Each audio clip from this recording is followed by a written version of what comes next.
Hello guys, എല്ലാവർക്കും നമസ്കാരം. അച്ഛനാ ഫാമിലിയുടെ പുതിയൊരു വീഡിയോയിലേക്ക് ഏവർക്കും സ്വാഗതം. സ്വാഗതം ആദിക്കുട്ടാ. ഓ സ്വാഗതം. ആദിക്കുട്ടിന് പറ്റിയല്ലോ കേട്ടോ. ആദിക്കുട്ടിനെ കൂടെ നമ്മള് ഹോസ്പിറ്റലിൽ വന്നതാണ്. എന്നാ പറ്റിയ ആദിക്കുട്ടിനെ? ആദിക്കുട്ടിന് വയറ്റ് വേദനയായിട്ട് നമ്മള് തോപ്രാംകുടിയില് ഇവിടെ ഹോസ്പിറ്റലിൽ വന്നതാണ് കേട്ടോ. ഇത് ഈ പുതിയൊരു ഹോസ്പിറ്റലാണ്. അപ്പൊ നമ്മള് ഇതിനു മുമ്പ് ഇവിടെ വന്നിട്ടുണ്ട്, 1-2 പ്രാവശ്യം വന്നിട്ടുണ്ടല്ലേ? അങ്ങനെ 2 പ്രാവശ്യം വന്നിട്ടുള്ളൂ. പിന്നെ 3-ാമതാണ് ഇപ്പൊ ആദ്യമായിട്ട് വരുന്നത്. ഇതിനു മുമ്പൊക്കെ നമ്മൾ അപ്പുറത്ത് വേറെ പല ഹോസ്പിറ്റലിലൊക്കെ ആയിരുന്നു ഇവിടെ പോയിക്കൊണ്ടിരുന്നത്. ഇപ്പൊ നമുക്ക് ഇച്ചിരി ഒരു കുഴപ്പമില്ലാന്ന് തോന്നിയത് ഇവിടെയാ അല്ലേ? നല്ലൊരു ഇതായിട്ട് നമുക്ക് തോന്നിയപ്പം ഞാനിവിടെ വന്നിട്ടില്ല. ഇത് വന്നതുകൊണ്ടാണ് എനിക്ക് കുഴപ്പമില്ലാന്ന്. കഴിഞ്ഞ പ്രാവശ്യം അളിയനെയും കൊണ്ട് വന്നപ്പോഴാണ് കുഴപ്പമില്ല എന്ന് തോന്നിയത്. അങ്ങനെ നമ്മളിവിടെ വന്ന് കൊച്ചിനെ കാണിച്ചു. തോന്നാനുണ്ടായി കാരണം എന്ന് വെച്ച് കഴിഞ്ഞാൽ കഴിഞ്ഞ പ്രാവശ്യം വന്നപ്പം അളിയനെയും കൊണ്ട് വന്നു കഴിഞ്ഞപ്പോൾ നമ്മൾ രാവിലെ ഇവിടെ തന്നെയുള്ള വേറൊരു ഹോസ്പിറ്റലിൽ പോയി കാണിച്ചു. അവിടെ ചെന്ന് കഴിഞ്ഞപ്പോൾ ഗ്യാസ് ആയിരുന്നു. ഗ്യാസ് കാരണം ഒരു രക്ഷയില്ലാത്തതുകൊണ്ടാണ് ഇവിടെ നമ്മൾ ഡോക്ടറെ കാണാൻ വന്നത്. നമ്മൾ ഇവിടെയല്ല, ഈ ഹോസ്പിറ്റലല്ല കാണിച്ച്, ഹോസ്പിറ്റലിൽ കാണിച്ചു. അപ്പോൾ ആ ഡോക്ടർ പറഞ്ഞു ECG എടുക്കണമെന്ന് പറഞ്ഞു. നമ്മൾ പറഞ്ഞു ECG എടുക്കേണ്ട ആവശ്യമില്ല, ഗ്യാസാണ് എന്ന് പറഞ്ഞു. അപ്പോൾ അത് ആ ഡോക്ടർക്ക് ഇഷ്ടപ്പെട്ടില്ല ശരിക്കും പറഞ്ഞാൽ. എന്നിട്ട് അവിടെ നിന്നൊരു എന്താ പറയുക, ഒരു ഗ്യാസിൻ്റെ ഒരു ഇഞ്ചക്ഷൻ മാത്രമേ ഞാൻ എടുക്കുന്നുള്ളൂ പറഞ്ഞു. പുള്ളി അത് മാത്രം എടുത്തു. പുള്ളി വേദനയ്ക്കുള്ളൊരു ഇഞ്ചക്ഷൻ എടുത്തില്ല. അങ്ങനെ ലാസ്റ്റ് അവിടുന്ന് എന്താ പറയുക, പിന്നെ എന്തോ 2 ടാബ്ലറ്റ് തന്നു. ഒരു മിതമായ രീതി, അത്യാവശ്യം കുഴപ്പമില്ലാത്തൊരു പൈസ മേടിച്ചു കേട്ടോ. എത്രയാന്ന് പറയുന്നില്ല. പറയുന്നതിന് ഇപ്പം അല്ലേ 550 രൂപയും മേടിച്ചു. അപ്പോൾ അത് കഴിഞ്ഞിട്ട് ഞങ്ങൾ പോന്നു. വൈകുന്നേരമായിട്ടും കുറയുന്നില്ല. ലാസ്റ്റ് പിന്നെ നമ്മൾ ഈ ഹോസ്പിറ്റലിൽ വന്നു കേട്ടോ. നമുക്കൊന്ന് ഹോസ്പിറ്റലിൽ മാറാമെന്ന് പറഞ്ഞു. അങ്ങനെയാണ് നമ്മൾ ആദ്യമായിട്ട് ഇവിടെ വരുന്നത്, ഈ ഹോസ്പിറ്റലിൽ വരുന്നത്. അങ്ങനെ ഇവിടെ വന്ന് മരുന്ന് മേടിച്ചു. ഗ്യാസിന്റെ ഇഞ്ചക്ഷൻ എടുത്തു. ഡോക്ടർ വേദനയ്ക്ക് ഒരു ഇഞ്ചക്ഷൻ തന്നു. ഗ്യാസിന്റെ ആണെന്ന് ഡോക്ടർക്ക് കാര്യം പറഞ്ഞപ്പോൾ മനസ്സിലായി. 2 ടാബ്ലറ്റും തന്നു. അതിന്റെ പകുതി പൈസയേ ആയുള്ളൂ. സംഭവം കുറയുകയും ചെയ്തു. വേറെ ആ ചെന്നിടത്ത് ഒരു ഇടപെടൽ പോലും നമുക്ക് ശരിക്കും പറഞ്ഞാൽ ഇഷ്ടപ്പെട്ടില്ലായിരുന്നു. ഇത് കുഴപ്പമില്ല, നല്ല രീതിയിൽ നമുക്ക് ഇഷ്ടപ്പെട്ടു. അതുകൊണ്ടാണ് ആദ്യക്കുട്ടനെ കൊണ്ട് നമ്മൾ എല്ലാ പ്രാവശ്യവും മുരിക്കാശ്ശേരിക്കാണ് പോയിക്കൊണ്ടിരിക്കുന്നത്. ഈ പ്രാവശ്യം നമ്മൾ തോപ്രാംകുടിയിൽ ഇവിടെ കൊണ്ടിരുന്നത്. ആദ്യമായിട്ട് നമ്മൾ മുരിക്കാശ്ശേരി വിട്ട് ഇവിടെ കാണിക്കും, തോപ്രാംകുടിയിൽ ഒരു ഹോസ്പിറ്റലിൽ കാണിക്കുന്നത് ആദ്യക്കുട്ടനെ. പിന്നെ വലിയ പ്രശ്നമൊക്കെയാണ് വലിയ പ്രശ്നമാണ്. നമ്മൾ പീഡിയാട്രീഷ്യന്റെ അടുത്തേക്ക് തന്നെ പോകും. ചെറിയൊരു പ്രശ്നം വെച്ചാൽ വയറുവേദനയായിരുന്നു. പിന്നെ ഇപ്പോൾ വയറുവേദന കൂടാതെ അവനൊരു ചെറിയ ടെമ്പറേച്ചറും വന്നു കേട്ടോ. ലൂസ് മോഷനായി. പനി വന്നതല്ല ഇതിന് കാരണം. നമുക്ക് തന്നെ അറിയാമായിരുന്നു. കാരണം ഇന്നലെ രാത്രി തൊട്ട് ഇവന് വയറ്റ് വേദന നാം പറയുന്നുണ്ടായിരുന്നു. ഇന്നലെ വൈകുന്നേരം നമ്മൾ കടയിൽ നിന്ന് വട്ടയപ്പം മേടിച്ച് കൊടുത്താണ്. വട്ടയപ്പം തന്നെ ആയിരിക്കാനാണ് സാധ്യത. ബാക്കിയുള്ള എല്ലാ ഫുഡും നമ്മൾ വീട്ടിൽ നിന്നാണ് കഴിച്ചത്. അന്നക്കുട്ടി തൊട്ട് വട്ടയപ്പം കഴിച്ചില്ല. അതുകൊണ്ട് അവർക്ക് നമ്മൾ കഴിച്ചു. നമ്മളെ പോലെ അല്ലല്ലോ പിള്ളേര് പെട്ടെന്ന്. ആ ഒരു കാരണമേ ഉള്ളൂ. ബാക്കിയുള്ളതൊന്നും, ബാക്കി നമ്മുടെ വീട്ടിലെ ചോറും. നമ്മൾ ആദ്യം വിചാരിച്ചോണ്ടിരുന്നത് ഇവന് വയറുവേദനയാ പനിയാന്ന് പറഞ്ഞപ്പം യൂറിൻ ഇൻഫെക്ഷൻ ആയിരിക്കും. വേദന രാത്രി കാരണം ഞാൻ ബബിളോട് പറയുന്നത് രാത്രി മൊത്തം ഇവൻ എന്റെ അടുത്ത് കിടന്നപ്പോ ഇങ്ങനെ നടുവിന് വേദന, കുണ്ടിയ മരുന്ന് വെച്ചല്ലേ, ആ നടുവിന് വേദന പറയുന്നുണ്ടായിരുന്നു. അപ്പൊ അത് കണ്ടുകൊണ്ട് നമ്മൾ ഓർത്ത് ചിലപ്പോൾ അത് ടെസ്റ്റ് ചെയ്യാന്നും പറഞ്ഞ് ഞങ്ങള് ഡ്രസ്സൊക്കെ മാറിയിരിക്കുമ്പോഴാണ് ഇവന് പെട്ടെന്ന് ലൂസ് മോഷൻ ആയി. അപ്പൊ മനസ്സിലായി എന്തോ ഫുഡ് ഇൻഫെക്ഷൻ ആയതാണ്. പനി എന്ന് പറഞ്ഞ വലിയ പനിയും ഇല്ലതാണ്. അപ്പൊ എന്തായാലും ഇവിടെ വന്നു. പനിക്ക് ഒരു സപ്പോസിറ്ററി വെച്ചു. പിന്നെ 2 മെഡിസിനും. Paracetamol already വീട്ടിലുള്ളതുകൊണ്ട് മേടിച്ചില്ല. പിന്നെ വേദനയുടെ പിന്നെ ലൂസ് മോഷന് ഒരു മരുന്ന് തന്നു. യൂറിൻ ടെസ്റ്റ് ചെയ്തു, നോർമലാണ്. യൂറിൻ കുഴപ്പമൊന്നുമില്ല.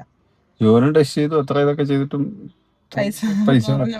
പൈസയായുള്ളൂ കേട്ടോ. നമ്മള് ഇല്ലെങ്കിൽ മറ്റുള്ള ചിലയിടത്തൊക്കെ ഒരു പടിയാ, ഒരു കണക്കാ. ഇത്ര 500 മേലുള്ള ഓരോ സെയിം യൂറിൻ ടെസ്റ്റ് ആണെങ്കിൽ സെയിം, എല്ലായിടത്തും സെയിം ആണെങ്കിലും എല്ലായിടത്തെയും പൈസ വ്യത്യാസം. ശരിക്കും നമ്മള് എന്താ പറയാ, ഒരു പാല് മേടിക്കുമ്പോ എല്ലായിടത്തും പാലിന്റെ വില ഒരുപോലെയാ.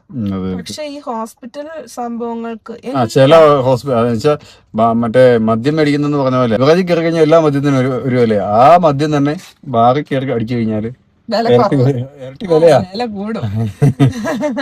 പറഞ്ഞതുപോലെയാ. പല റേറ്റ്. പക്ഷെ അതനുസരിച്ചുള്ള ട്രീറ്റ്മെന്റ് കിട്ടണം. നല്ല ട്രീറ്റ്മെന്റും ഭയങ്കര കെയറും കിട്ടുന്ന ഒരു ഹോസ്പിറ്റലാകുമ്പോ ഓട്ടോമാറ്റിക് ആയിട്ട് റേറ്റ് കൂടും. അതൊക്കെ പക്ഷെ ഈ ടെസ്റ്റുകൾക്ക് എങ്ങനെയാ വരുന്നത് ഒരേപോലെ അല്ലാതെ അതില്ല. പിന്നെ അതിന്റെ സംവിധാനങ്ങൾ വ്യത്യാസം ഉണ്ടാവും, മിഷനറീസ് വ്യത്യാസം ഉണ്ടാവും.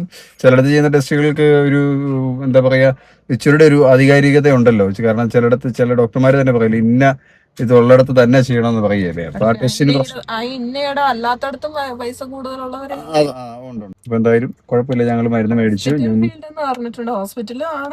ഹോസ്പിറ്റലുമായി ബന്ധപ്പെട്ട എല്ലാ സംഭവങ്ങൾ എന്ന് പറഞ്ഞാലും ഒരിക്കലും അവർക്ക് ക്ഷാമം ഉണ്ടാവില്ല.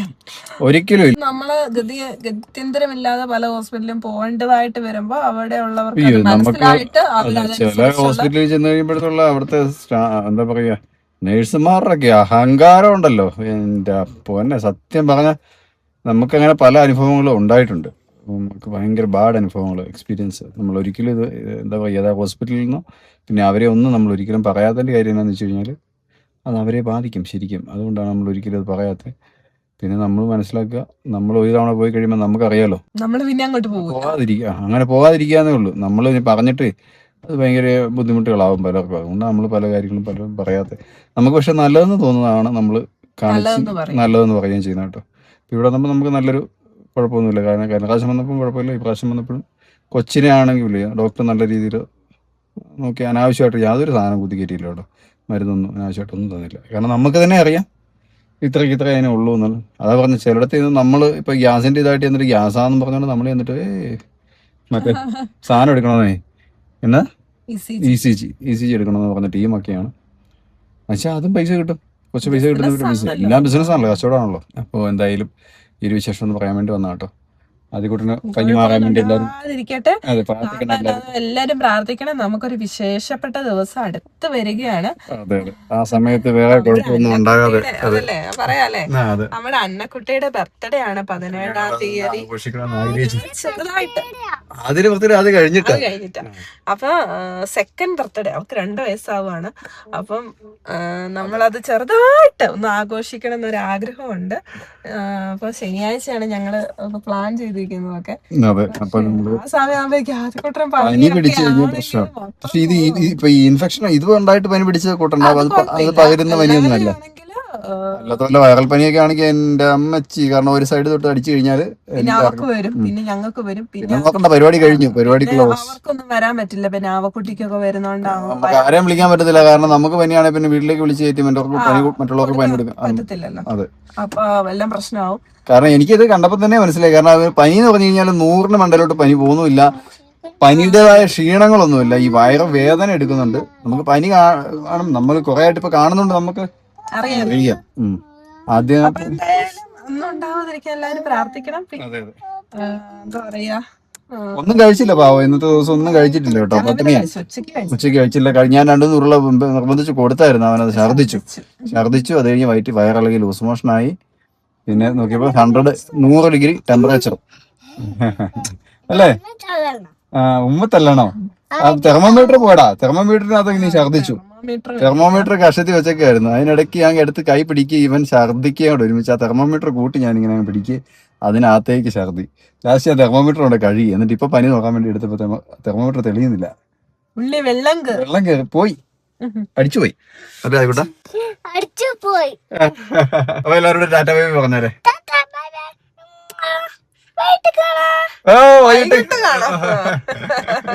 Okay bye guys. ഓക്കെ, പിന്നെ കാണാം. ഞങ്ങള് മമ്മീനെ ഏൽപ്പിച്ചിട്ട് പോകുന്നതാണ്. ഞങ്ങള് തിരിച്ചു പോട്ടെ. Okay okay, bye. നാളെ സ്കൂളിൽ പോണ്ടേ? റെഡി ആയിട്ട് വേണം നാളെ സ്കൂളിൽ പോകാൻ. അപ്പൊ ഓക്കെ ബൈ ഗൈസ്, ടാറ്റാ.